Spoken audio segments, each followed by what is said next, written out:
Hi friends, എല്ലാവർക്കും ഹന്നാസ് റെസിപ്പീസിലേക്ക് സ്വാഗതം. ഇന്ന് ഞാനൊരു കേക്കാണ് ഉണ്ടാക്കാൻ പോകുന്നത്. ഈ കേക്ക് ഉണ്ടാക്കാൻ വേണ്ടി ഓവൻ്റെയോ അല്ലെങ്കിൽ ബീറ്റർ, മെഷറിംഗ് കപ്പ് ഇതിൻ്റെ ഒന്നിൻ്റെ ആവശ്യമില്ല. നമുക്ക് വീട്ടിലുള്ള സാധനങ്ങൾ ഉപയോഗിച്ച് വളരെ പെട്ടെന്ന് തന്നെ സിമ്പിളായിട്ടുള്ള ഈ കേക്ക് ഉണ്ടാക്കാം. ഇതുണ്ടാക്കുന്നത് എങ്ങനെയെന്ന് നോക്കാം. ഞാനിപ്പോൾ ഈ പാത്രത്തിലാണ് കേക്ക് ഉണ്ടാക്കാൻ പോകുന്നത്. ഇതുപോലുള്ള പാത്രം ഇല്ലെങ്കിലും യാതൊരു കുഴപ്പവുമില്ല. ഏതെങ്കിലും ഒരു പരന്ന അലുമിനിയത്തിൻ്റെയോ അല്ലെങ്കിൽ സ്റ്റീലിൻ്റെയോ പാത്രമായാലും മതി. പിന്നെ ഈ കേക്ക് കുക്കറിൽ വെച്ചാണ് ഉണ്ടാക്കുന്നതെന്ന് പറഞ്ഞല്ലോ, അതുകൊണ്ട് ഏത് കുക്കറിലാണ് നമ്മൾ കേക്ക് ഉണ്ടാക്കുന്നത് അതിൻ്റെ അകത്ത് ഇറക്കി വെക്കാൻ പാകത്തിലുള്ളൊരു പാത്രമായിരിക്കണമെന്ന് മാത്രം ഒന്ന് ശ്രദ്ധിച്ചാൽ മതി.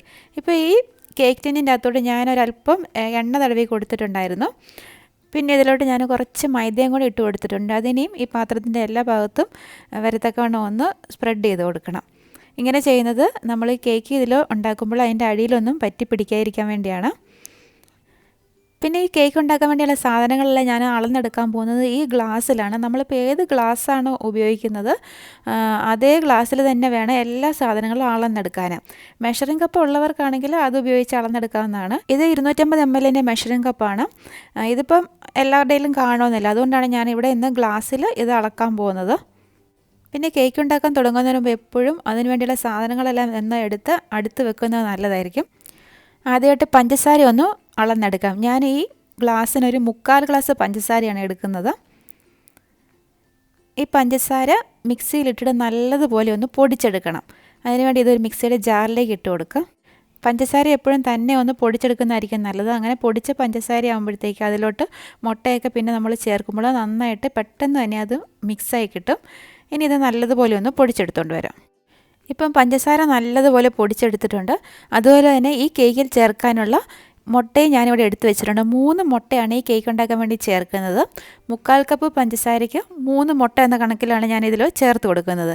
ഈ മുട്ട ഇനി ഈ പഞ്ചസാരയിലോട്ട് ചേർത്തിട്ട് ഇതിനെ നല്ലതുപോലെ ഒന്ന് ബീറ്റ് ചെയ്തുകൊണ്ട് വരാം.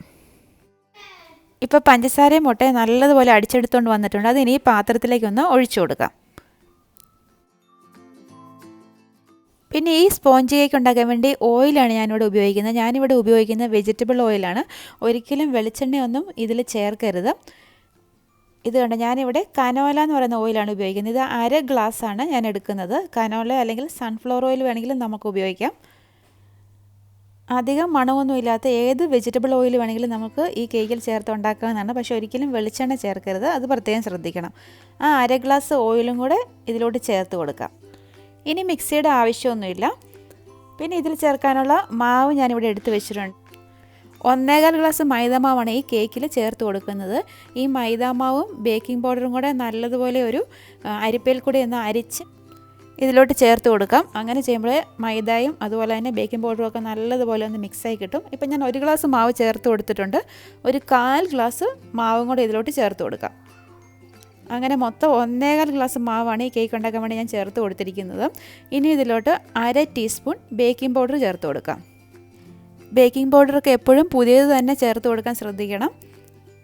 പിന്നെ ഇതിലോട്ട് ഒരു നുള്ളു ഉപ്പും കൂടി ചേർത്ത് കൊടുക്കുന്നുണ്ട്. ഇത്രയും ചേർത്തിട്ട് നല്ലതുപോലെ ഒന്ന് ഇളക്കിയിട്ട് ഇതൊന്ന് അരിച്ചെടുക്കാം.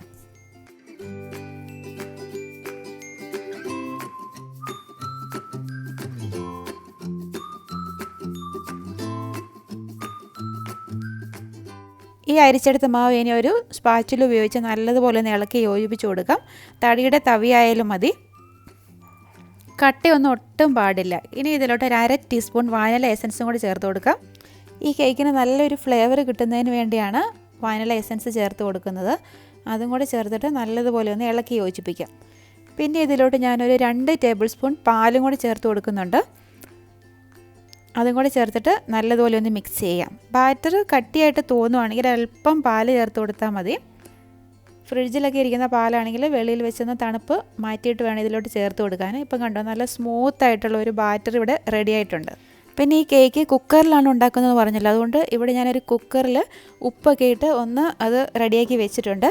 അതിനി ഒരു 10 മിനിറ്റ് നല്ല ഹൈ ഫ്ലെയിമിൽ വെച്ചിട്ട് നല്ലതുപോലെ ഒന്ന് ചൂടാക്കി എടുക്കണം. ഇപ്പോൾ ഇവിടെ ബാറ്റർ റെഡി ആയിട്ടുണ്ട്.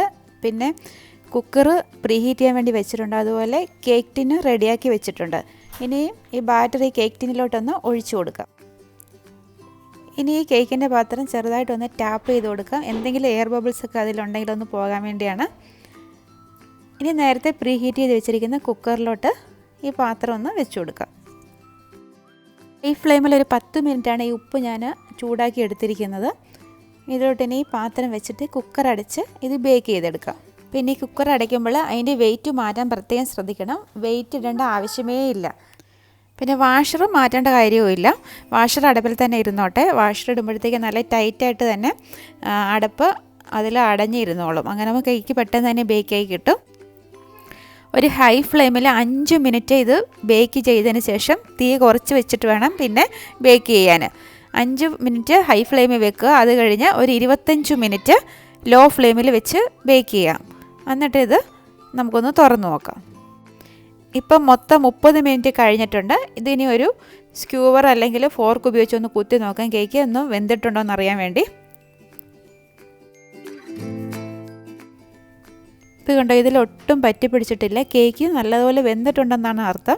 പക്ഷേ എന്നാലും ഇതിൻ്റെ മുകൾ ഭാഗം ഒന്നും നല്ലൊരു ബ്രൗൺ കളർ വന്നിട്ടില്ല. അതുകൊണ്ട് ഞാൻ ഒന്നും കൂടി ഒന്ന് അടച്ച് ഒരു 10 മിനിറ്റും കൂടെ ലോ ഫ്ലെയിമിൽ വെച്ചിട്ടുണ്ടായിരുന്നു. അങ്ങനെ മൊത്തം 40 മിനിറ്റാണ് ഈ കേക്ക് ബേക്ക് ചെയ്യാൻ വേണ്ടി എടുത്തത്. 5 മിനിറ്റ് ഹൈ ഫ്ലെയിമിലും 35 മിനിറ്റ് ലോ ഫ്ലെയിമിലും.